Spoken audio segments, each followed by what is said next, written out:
So yeah, so this is another response to Captain Joel from IUIC and his breakdown of the mark of the beast, because the scriptures are not of a private interpretation. That's why I say his breakdown, right? Because we have to be humble. It it can be you the one, you're the one that you're the lips that it came from, but it was the Holy Spirit guiding you. So it's not your breakdown. It's Yahweh. You see me? The Most High God. So you know what time it is, man. You know what I'm going. Jump in a Revelation 13 verse 16. You see me? Yeah. Okay. Revelation 13:16. I made this video on my old channel, but you know the strike thing. You know, YouTube come like this front row of a soccer team, dog. One heap of striker man them. So Revelation 13 verse 16. And he calls and he calls it all, right? So all. Then it's a comma, right? The man Joel, right? I know him. He's a teacher in school. I don't know what he teaches, but I know he's a school teacher. So grammar should be in his forte, you know. Grammar should be right on your palate, bro. It's a comma. So we're gonna go into what the all is talking about, right? It's different reasons for commas, pauses, or to add on to the subject or whatever. You see me? And he calls it all, right? Comma. So we're going into what all is, right? So he calls it all. Is he talking about my dog and my cat upstairs? Is he talking about the waste that came out into my toilet this morning? No, this is what he's talking about. Both small and great. So Joel, he would say this small and great means small nation, big nation. Meaning he would say something like Jamaica, right, is small because they're poor.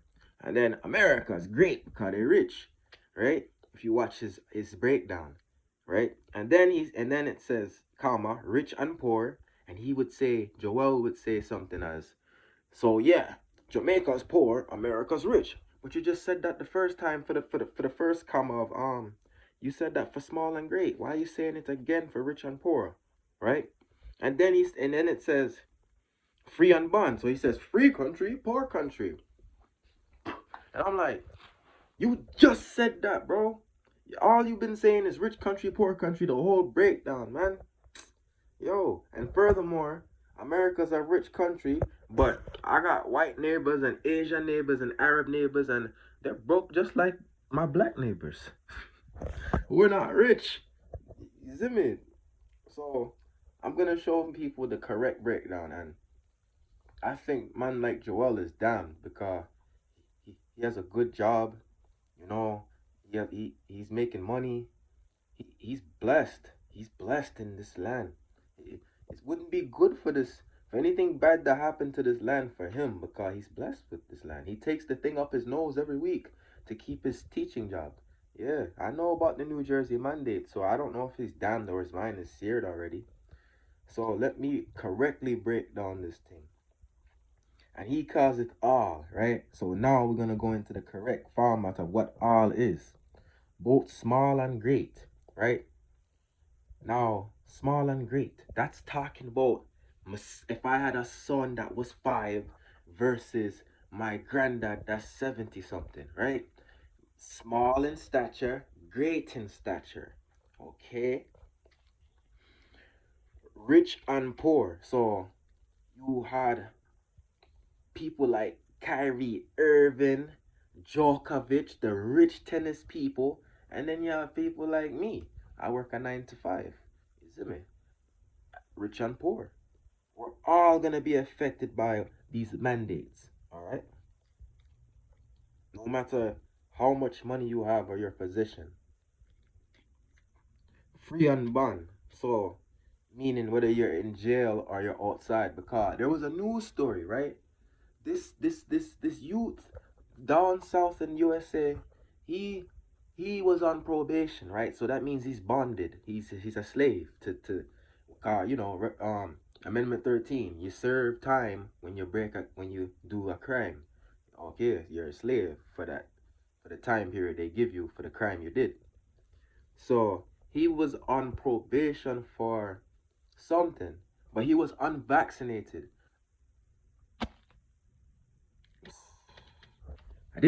I'm not a doctor. All right, I'm reporting on what the story said. He was unvaccinated, and because he was unvaccinated, it was grounds for where he lived at. The policies of his township and county were that he was in violation of probation for being unvaccinated. So free and bond, meaning whether you're in jail on remand, or you're free walking, go to work, do as you please, you're gonna be affected by this mandate of taking this mark, right? To receive a mark in their right hand or in their forehead. So a man like Joel, right, after hearing that part of the script, he would say, see, people are getting the jab in their left arm. What? You can get the chip in your left hand. You can get the jab and the chip in multiple. It doesn't matter, right? So when he says that, remember how the Bible have to be read precept upon precept, and right across the page in chapter 14 verse 9, it tells you about this right hand nonsense. And the third angel followed them, saying with a loud voice, if any man worship the beast and his image and receive his mark in his forehead or in his hand, it doesn't say left or right hand. So precept upon precept. When it first talked, it talked about right hand, because right hand is like, it's ancient talk for, like, your mic, like you put your zimmy. But in the next chapter, the Most High Yahweh, he clears it up and says, look, it's just hand, all right, any hand, okay, or in their foreheads. So I'm under the belief that the jab and the chips ahoy are the marks, right? I believe the PCR test to be a mark too. So we leave that as that. And that no man may buy or sell save he that had the mark, right, comma, or the name of the beast. Remember what the Jabi have in there. Lucifer, how is thou fallen from heaven? Or the number of his name. The patent numerology number of the chip, 666. So that's why I'm under the impression that if something has Lucifer race in it and it goes in you, it's the mark. If something has that number 666 in there, like the chip, then it's the mark as well. Because it's 2 commas, man. It's 2 commas, right? So that's what I'm saying. Now, for small and great, because Joel uses Revelation 18, and I think it's 18 and 20. Hold on.